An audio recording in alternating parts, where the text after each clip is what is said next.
Assalamualaikum warahmatullahi wabarakatuh. Perkenalkan, nama saya Nida Triana Latifah. Di sini saya akan menjelaskan mengenai pengolahan data. Di sini data yang saya bahas itu ada 4 data, yaitu yang pertama ada data ordinal, selanjutnya ada data nominal, ada data rasio, dan data interval. Di sini jenis-jenis datanya seperti yang tadi saya sebutkan, ada yang pertama ada data ordinal, data nominal, data rasio, dan yang terakhir ada data interval. Selanjutnya, di sini ada pengertian dari data-data tersebut. Yang pertama itu ada data ordinal, jadi data ordinal selain memiliki nama atau atribut, juga memiliki peringkat atau urutan. Angka yang diberikan mengandung tingkatan, ia digunakan untuk mengurutkan objek dari yang paling rendah sampai yang paling tinggi atau sebaliknya. Ukuran ini tidak memberikan nilai absolut terhadap objek, tetapi hanya memberikan peringkat saja. Jadi, biasanya pada data ordinal, dia diberikan label, dan label tersebut itu memiliki peringkat. Misalnya pada kuesioner itu pada skala Likert. Jadi kalau pada skala Likert itu misalnya 1 sampai dengan 5, labelnya itu berupa angka 1 sampai dengan 5. 1 itu untuk sangat setuju, dan untuk yang kelima itu sangat tidak setuju. Jadi di dalam label itu dia mengandung tingkatan seperti itu. Selanjutnya itu ada data nominal. Jadi menurut Moh-Nazir, data nominal adalah ukuran yang paling sederhana, di mana angka yang diberikan kepada objek mempunyai arti sebagai label saja, dan tidak menunjukkan tingkatan apapun. Jadi kalau pada data nominal sebaliknya, jadi dia diberikan label hanya sebagai label saja, tidak ada tingkatan seperti data ordinal. Misalnya itu pada jenis kelamin. Jadi kalau pada jenis kelamin itu biasanya diberi label 1 atau 2, kalau 1 untuk perempuan dan 2 untuk laki-laki, dan di antara label tersebut tidak terdapat tingkatan antara keduanya. Selanjutnya itu ada data rasio. Jadi ukuran rasio atau data rasio yakni ukuran yang memberikan keterangan tentang nilai absolut dari objek yang diukur. Data rasio yang diperoleh melalui pengukuran dengan skala rasio memiliki titik 0. Selanjutnya itu ada data interval. Jadi pemberian angka kepada set dari objek yang mempunyai sifat-sifat ukuran ordinal dan ditambah satu sifat lain yakni jarak yang sama pada pengukuran dinamakan data interval. Data ini diperlihatkan jarak yang sama dari ciri atau sifat objek yang diukur.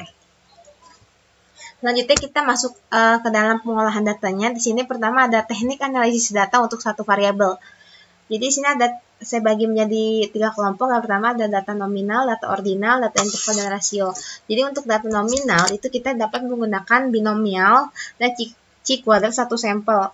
Sedangkan untuk data ordinal kita dapat menggunakan run-test, dan untuk data interval dan rasio kita dapat menggunakan t-test.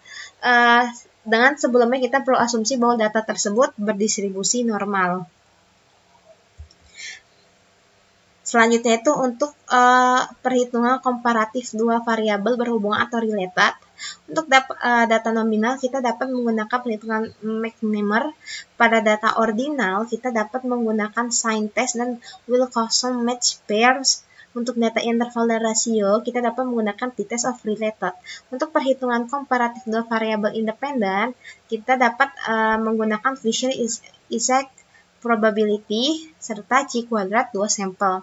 Untuk pada data ordinal, kita dapat menggunakan median test, Mewit-Newt test, Kolmogorov-Smirnov, Wolfowitz, dan untuk data interval dan rasio kita dapat menggunakan t-test independen.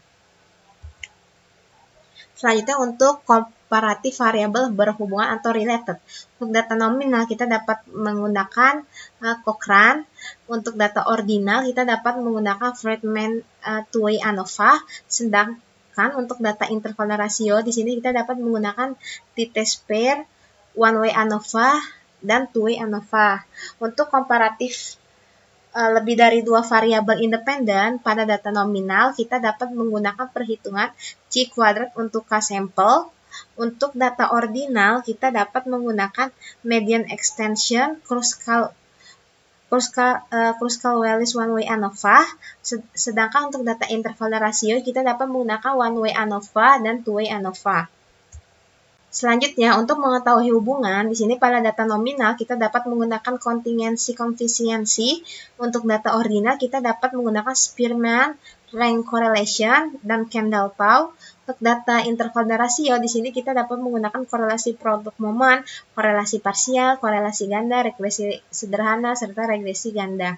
Untuk penyajian datanya, untuk data nominal itu lebih baik disajikan dalam bentuk bar chart. Untuk data ordinal, sama seperti data nominal, lebih baik